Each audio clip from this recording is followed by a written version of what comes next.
Жамбыл облыстық қазақ драма театрында атақты ағылшын ақыны Уильям Шекспирдің Ромео мен Джульетта трагедиясы сахналанып, қойылымның премьерасы басталды. Әйгілі махаббат дастаны қазақ тілінде қалың көрерменге ұсынылды. Жаһан жұртының көңілінен шыққан әдебиет шедеврларының бірі 16 ғасырда жазылған. Осы күнге дейін 50-ден астам фильм түсіріліп, миллиондаған тираждар мен кітап түрінде сатылып, әлемнің көптеген тілдеріне аударылған. Аталмыш туындыны сахналау үшін шетелден білікті мамандар шақыртылды. Жауаптылар қатарында Белоруссиядан келген талантты жас режиссер Данил Филопевич, кәсіби қоюшы хореограф Вадим Дубовик, қоюшы суретші Айгерім Амангелді бар.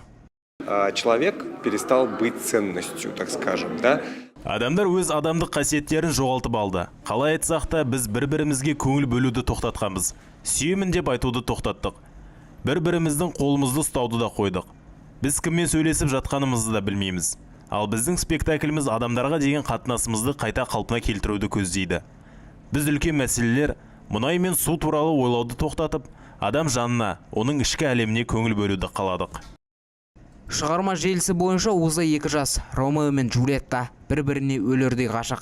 Олардың бұл сезімі ежелден жау екі әулет Монтеки мен Капулеттилердің қарсылығына ұшырап, жастардың қалайда үйленбек талпыныстары ақыры қайғы-қасіретпен аяқталады.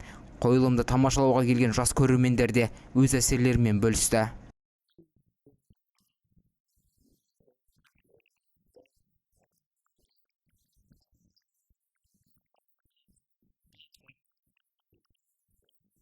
Айта кетейік, спектакльде басты кейіпкер Джульетта образын театрдың талантты жас актрисасы Аружан Райымбек, ал Ромео образын Расыл Шегетай сомдады. Бұдан бөлек Қазақстан Республикасы мәдениет саласының үздігі Мәмбет Қожалиев Капулетти образын, ал Монтеки ханымды Жадыра Құлтаева көрерменге жеткізді.